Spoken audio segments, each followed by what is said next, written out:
দর্শক সবাইকে আমন্ত্রণ জানাচ্ছি বৈশাখী টেলিভিশনের সাপ্তাহিক স্বাস্থ্য বিষয়ক আয়োজন এসপি হসপিটাল নিবেদিত সরাসরি ডাক্তারের আজকের পর্বে পুরো আয়োজন জুড়ে আপনাদের সাথে আছি আমি ডাক্তার ফারজানা আলী।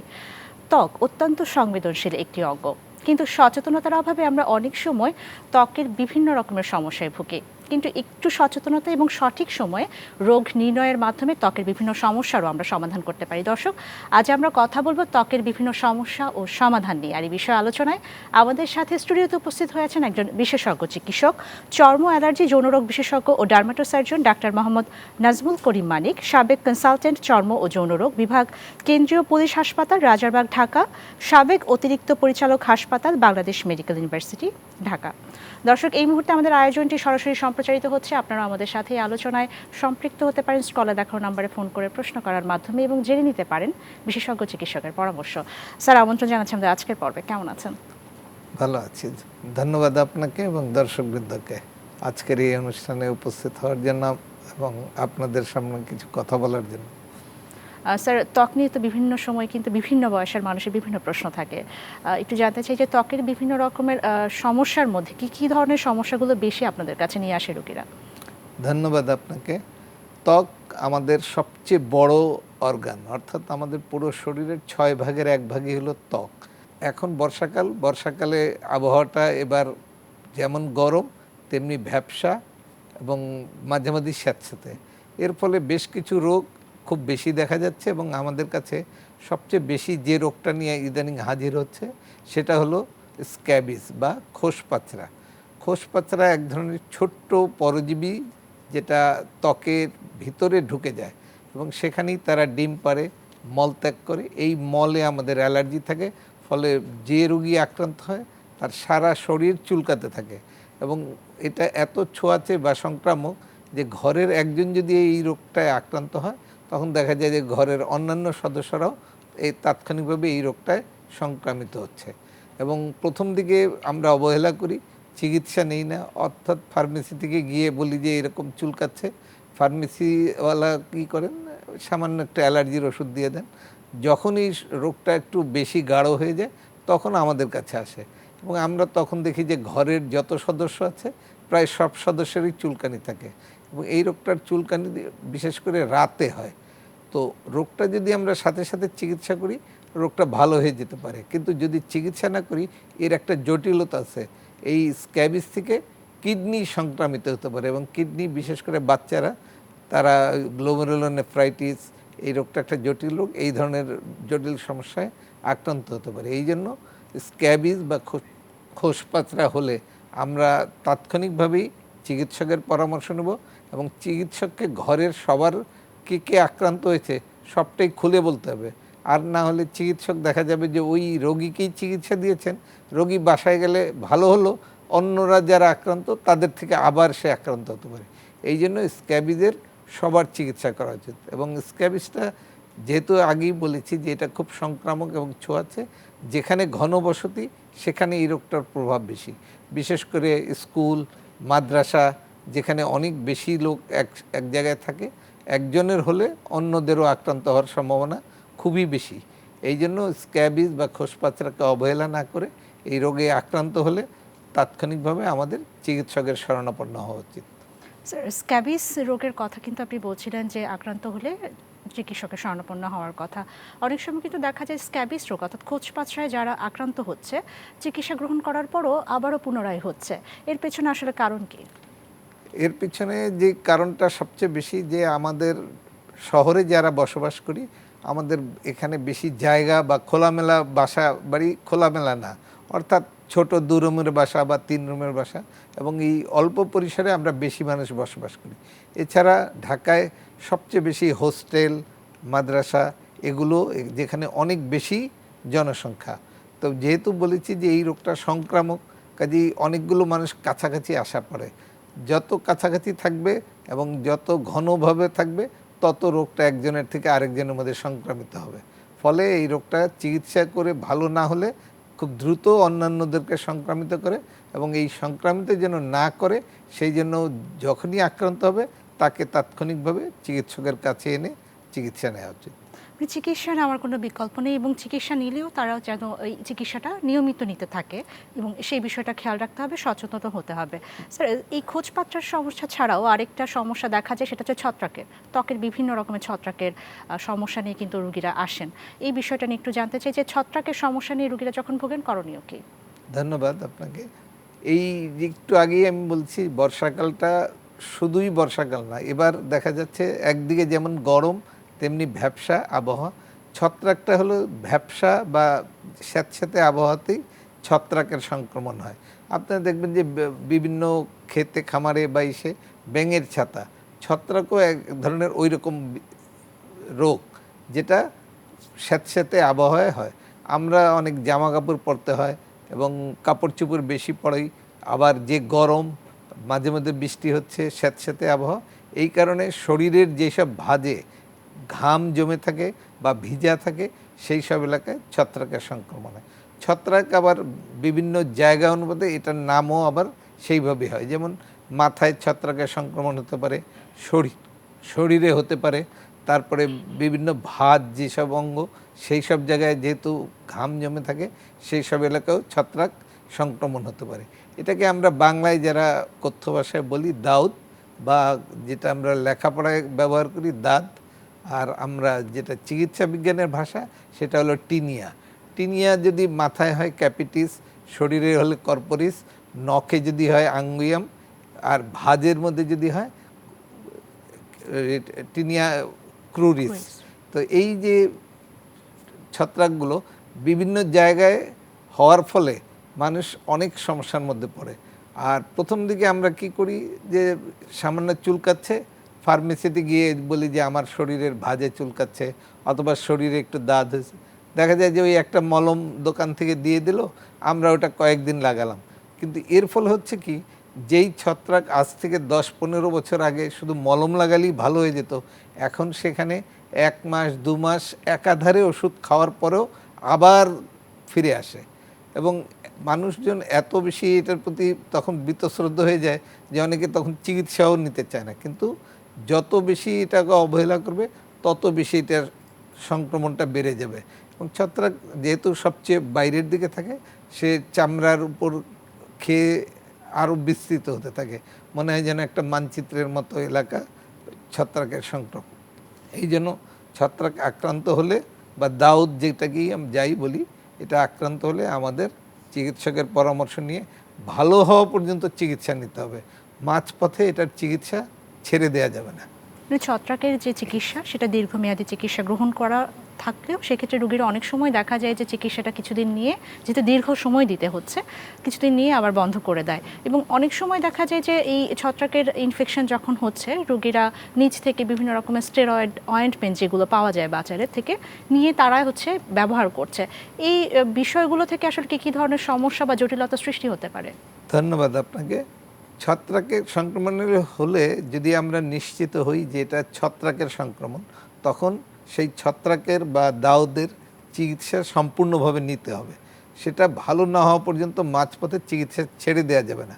আবার ইদানিং দেখা যাচ্ছে কিছু ছত্রাকের ওষুধ আছে, মলম আছে, যেগুলোর মধ্যে স্টেরয়েড মিলানো থাকে।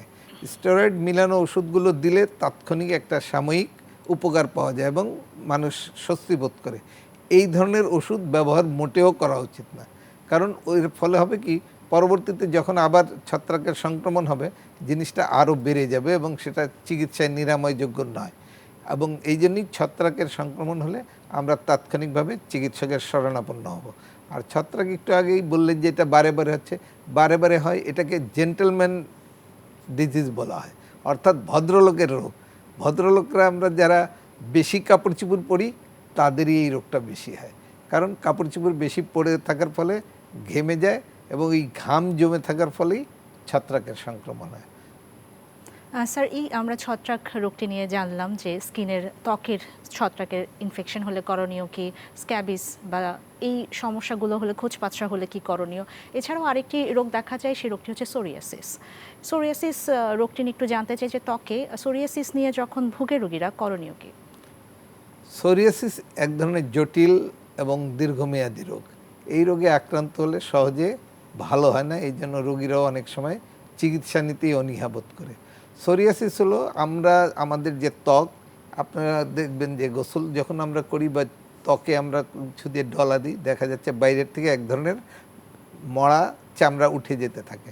অর্থাৎ ত্বকটা যখন জন্ম নিল এবং তার উপর পর্যন্ত যে স্তর, এই পর্যন্ত হতে তার 36 থেকে 42 দিন সময় লাগে। কিন্তু সোরিয়াসিস এটা এক ধরনের জেনেটিক রোগ। এই ধরনের রোগীদের দেখা যাচ্ছে 4-5 দিনের মধ্যেই ওই ত্বকটা জন্ম নিয়ে সে একদম সবচেয়ে উপর পর্যায় পর্যন্ত চলে আসে। এত দ্রুত বর্ধনশীল হওয়ার কারণে ওই ত্বকটার পড়ে যেতে সময় পায় না, ফলে সে জমা হতে থাকে এবং ওই যে পেঁয়াজের খোসার মতো মানুষের শরীরে বিভিন্ন জায়গায় পয়সার মতো অথবা আরও বিস্তৃত মোটা এক ধরনের ত্বকের উপর, যেটা সিলভার মানে রূপার মতো চকচক করতে থাকে, এবং সেখানে যদি বেশি করে চুলকানি দেন দেখবেন যে একটু পরে রক্ত বেরোচ্ছে। সোরিয়াসিসের সমস্যায় ভুগলে করণীয় কি? ধন্যবাদ আপনাকে। সোরিয়াসিস একটু আগেই বলেছিলাম যে সোরিয়াসিস একটা জটিল রোগ এবং দীর্ঘমেয়াদী রোগ। সোরিয়াসিস হলে এর চিকিৎসাটা অবশ্যই নেওয়া উচিত, কারণ সোরিয়াসিসের পরবর্তী যে জটিলতা সেটা হলো আর্থ্রাইটিস, সোরিয়াটিক আর্থ্রাইটিস যেটা হয়, তখন দেখা যায় যে হাতে আঙুলের গেরো, পায়ের গেরো এগুলো ব্যথা করে এবং সেখানে জটিলতা দেখা দিতে পারে। সোরিয়াসিস মাথায়ও হতে পারে। আমরা ভুল করে সাধারণ খুশকি ভেবে দেখা যায় দীর্ঘমেয়াদী শুধু একটা শ্যাম্পু অ্যান্টিফাঙ্গাল ব্যবহার করি, কিন্তু পরে দেখা যাচ্ছে যে সেখানে সোরিয়াসিস হলে ওষুধ আছে। সোরিয়াসিসের ওষুধও খেতে হবে, শুধু মলম লাগিয়ে যে ভালো হবে তা না। এই জন্য সোরিয়াসিস হলে প্রথমে নিশ্চিত হতে হবে এটা কী ধরনের সোরিয়াসিস। অনেক ধরনের সোরিয়াসিস আছে, ব্ল্যাক সোরিয়াসিস, গাট্টেড সোরিয়াসিস। তো এই ধরনের সোরিয়াসিস আসলে প্রথমে নিশ্চিত হয়ে, আজকাল পরীক্ষায় অনেক সহজ আছে, ডার্মাস্কোপ দিয়ে পরীক্ষা করলে আমরা বুঝতে পারি সোরিয়াসিস হয়েছে কিনা। আগে যেমন স্কিন কেটে অর্থাৎ বায়োপসি করে নিশ্চিত হতো, এখন একটা খুব সহজ এক ধরনের যন্ত্র এসেছে যেটার নাম হলো ডার্মাস্কোপ। এটা দিয়ে আমরা নিশ্চিত হতে পারি সোরিয়াসিস এবং হয়েছে। তখন স্যার চিকিৎসা নেন। আমাদের সাথে একজন দর্শক আছেন। দর্শক আসসালামু আলাইকুম, নাম বয়স উল্লেখ করে প্রশ্নটি করুন। আসসালামু আলাইকুম। ওয়ালাইকুম আসসালাম। দর্শক প্রশ্নটি করুন নাম বয়স উল্লেখ করে। আসসালামু আলাইকুম, আমি ফরিদপুর থেকে। জি দর্শক, আপনাকে শোনা যাচ্ছে, আপনি প্রশ্নটি করুন। আমার প্রশ্নটা হলো যে অতিরিক্ত ঘামের কারণে দুই রানের টিপায় চুলকানি কোনোভাবে যাইতেছে না। আমি বিভিন্ন চুলকানির ওষুধ সেবন করি এবং এখন বর্তমানে আজকে থেকে অমাস্টিন 150 এই ওষুধটা চালাচ্ছি এবং রিংগার্ড, তারপরে এই লেভেলের যত ওষুধ আছে বাংলাদেশি পণ্য, ইন্ডিয়ান পণ্য, এই পণ্যগুলো আমি ব্যবহার করি এবং তাতে তেমন কোনো রেজাল্ট নাই। সাময়িক সময়ের জন্য একটু ভালো লাগে, পরবর্তীতে এটা যা তাই হয়। কিন্তু এটা বুঝতে পারছি এটা হলো অতিরিক্ত ঘামের কারণে এই সমস্যাটা হচ্ছে। এইটার জন্য কোনো করা যাচ্ছে না। আপনি সমাধান চাচ্ছেন। পেশাটা জিজ্ঞাসা করুন। আপনি কি পেশায় সম্পৃক্ত আছেন? দর্শক আমাদের সাথে থাকুন এবং আমাদের চিকিৎসক আমাদের পরামর্শটি দিবে। স্যার, আমরা যে বিষয়ে আলোচনা করছিলাম যে এই যে ঘামের কারণে বিভিন্ন সমস্যা হচ্ছে, আমাদের দর্শকেরও কিন্তু এই সমস্যায় ভুগছেন, আপনার কি পরামর্শ থাকবে? ধন্যবাদ আপনাকে। আমি প্রথমেই বলেছিলাম যে যেসব স্থানে ঘাম বেশি হয় অর্থাৎ ভিজা থাকে সেই সব স্থানেই ছত্রাক বা টিনিয়া, যেটাকে দাঁত বলি, এই রোগটা সবচেয়ে বেশি হয় এবং এইটা সবচেয়ে সংবেদনশীল আমাদের আর্মপিট, রানের ভাঁজে, এই দুটো জায়গায় ছেলেদের সবচেয়ে বেশি এই ছত্রাকের সংক্রমণ হয়। তো যেহেতু উনি বলেছেন ওনার রানের ভাঁজে, এবং উনি মাঝে মধ্যেই এরকম ফার্মেসি থেকে হয়তো একটা মলম লাগিয়েছেন, অথবা ওই যে ওমাস্টিন এখন অবসলিট ড্রাগ, অর্থাৎ ওমাস্টিন এখন আর এই ছত্রাকের বিরুদ্ধে খুব একটা কাজ করে না। এই কারণেই ওনার বারে বারেই এই রোগটা দেখা যাচ্ছে এবং উনি ভালো হচ্ছেন না। এটার জন্য আমি তাকে পরামর্শ দেবো যে আপনার এই যে টিনিয়া যেটা হয়েছে, দাউদ যেটা হয়েছে, সেটা আপনি একজন বিশেষজ্ঞর পরামর্শ নিয়ে একদম দীর্ঘ সময় চিকিৎসা নেন এবং আপনি কাপড় চোপড় কম পরবেন, অর্থাৎ বেশি ভারী কাপড় চোপড়, প্যান্ট, আন্ডার গার্মেন্ট যেগুলো আছে এগুলো যদি বেশি ভারী এবং লাগানো থাকে, তখন দেখা যায় যে এই রানের ভাঁজে যে ছত্রাক হয়েছে সেই ছত্রাক আর ভালো হচ্ছে না। এবং ওষুধটা পূর্ণ মাত্রায় খেতে হবে। এখন যেসব ওষুধ এই দাদের বিরুদ্ধে আবিষ্কৃত হয়েছে বা বাজারে এসেছে, সেই সব ওষুধই ওনার জন্য প্রযোজ্য হবে। এই জন্য উনি একজন চিকিৎসকের পরামর্শ নিয়ে যতদিন ওই রোগটা ভালো না হয় ততদিন উনি চিকিৎসা নেবেন। এবং এই যে রিংগার্ড অথবা রাস্তায় ঢোল কোম্পানির মলম বেচে যাতে একজিমাও ভালো হয় আবার দাঁতও ভালো হয়, এরকম কোনো ওষুধ নেই। যে দুই রোগী, কারণ দুটো বিপরীতধর্মী রোগ, কাজে এই ধরনের চিকিৎসা বাদ দিয়ে উনি একজন ত্বক বিশেষজ্ঞের কাছে এসে এই রিংগার্ড কি টিনিয়ার চিকিৎসাটা নেবেন এবং উনি ভালো হয়ে যাবেন। ধন্যবাদ স্যার। আরেকজন দর্শক আমাদের সাথে সম্পৃক্ত হয়েছেন। দর্শক আসসালামু আলাইকুম, নাম বয়স উল্লেখ করে প্রশ্নটি করুন। হ্যালো, আসসালামু আলাইকুম। ওয়ালাইকুম আসসালাম। দর্শক প্রশ্নটি করুন। জি, আসসালামু আলাইকুম। আমি যশোর থেকে বলছি, আমার নাম ওসমান গনি। জি জি, আমি জানতে চাচ্ছিলাম যে স্কিনের বিভিন্ন টাইপের যে ডিজিজ গুলো আছে, এটার জন্য আসলে আমরা খাদ্য ব্যবস্থাপনাটা কেমন হওয়া উচিত, যে এই খাবারগুলো খেলে আমরা এই ডিজিজ থেকে মুক্ত থাকতে পারি। এই প্রশ্নটা আমার আসলে ছিল। আমি একজন নিউট্রিশনিস্ট, আমি যশোর থেকে দিচ্ছি। আমি যশোর আর্মি মেডিকেল কলেজে চাকরি করি। অসংখ্য ধন্যবাদ। দর্শক সাথেই থাকুন, স্যার খাদ্যাভ্যাসের কথা জানতে চাচ্ছে। ধন্যবাদ আপনাকে, আপনি একটা মূল্যবান প্রশ্ন করেছেন। আমাদের অনেকেরই ধারণা ত্বকের বিভিন্ন রোগ এবং এর সাথে খাবারের একটা সংশ্লিষ্টতা আছে। আসলে খুব একটা বেশি খাবারের সংশ্লিষ্টতা নেই। খাবারের সংশ্লিষ্টতা আমাদের সবচেয়ে বেশি যেটা হয় অ্যালার্জি, অর্থাৎ কোনো খাবার খেলে যদি দেখা যায় ত্বক ফুলে গেছে অথবা ত্বকে খুব চুলকানি হচ্ছে, ত্বক লাল হয়ে গেছে, এইটা আমরা অ্যালার্জি বলি এবং অ্যালার্জি থেকে একজিমা হতে পারে। যখন এই ধরনের অ্যালার্জি হয় তখন আমরা বিশেষভাবে বলি নির্দিষ্ট কিছু খাবার আছে, যেমন বেগুন, চিংড়ি, ইলিশ, গরু, এই ধরনের 3-4টা খাবার, অথবা অনেক সময় ধুলাবালি, এই ধরনের জিনিসের সংস্পর্শে যেন না আসে। কারো কারো দেখা যাচ্ছে ঠান্ডা বা গরম ওগুলোতে থাকে। তা উনি যেহেতু খাবারের কথা বলছে, খাবারে আমি আসছি যে আমরা অ্যালার্জি হলে যেই খাবারগুলোতে আমাকে বিরক্ত করছে, চুলকানি হচ্ছে, সেই ধরনের খাবারগুলো পরিহার করা উচিত। এছাড়া সোরিয়াসিসের বেলায় আমরা বলি যে লাল মাংস খেলে সোরিয়াসিস বেড়ে যায়। তখন আমরা তাদেরকে বলি যে আপনারা লাল মাংস বলতে আমরা গরুর মাংস, খাসির মাংস এগুলো যেন না খায়। কিন্তু অন্য যেসব যেমন স্ক্যাবিস, দাঁত বা অন্য যেসব ত্বকের রোগগুলো আছে, সেই রোগগুলোর সাথে খাবারের খুব একটা সম্পর্ক নেই। এই জন্য আমরা খাবারের বিষয়ে খুব একটা পরামর্শ দেই না যে এই খাবার খাবেন না বা এটা খাবেন। যদি চুলকানি থাকে এবং সেটা অ্যালার্জির কারণে হয়, তখন আমরা বলি যে আপনি এই খাবারগুলোকে একটু পরিহার করুন। স্যার আরেকজন দর্শক আমাদের সাথে সম্পৃক্ত হয়েছেন। দর্শক আসসালামু আলাইকুম, নাম বয়স উল্লেখ করে প্রশ্নটি করুন। আসসালামু আলাইকুম, আমি বরিশাল থেকে বলছিলাম, মাইনুল হক। জি দর্শক প্রশ্নটি করুন, আপনাকে শোনা যাচ্ছে। জি, আমার প্রশ্নটা হচ্ছে, প্রথমত অ্যালার্জি ছিল শরীরে, তারপরে কিছুদিন যাওয়ার পরে ওইটা মুখে, মানে মুখেও ছিল এক সময়, কিন্তু এখন ওইটা মানে ওটাকে মেস্তা না কি বলে, এরকমের মানে কালো হয়ে যায়। কোনো ওষুধ ব্যবহার করার পরে ওটা থেকে সমাধান পাওয়া যাচ্ছে না। স্যার আর কোনো প্রশ্ন আপনার জানার আছে কিনা?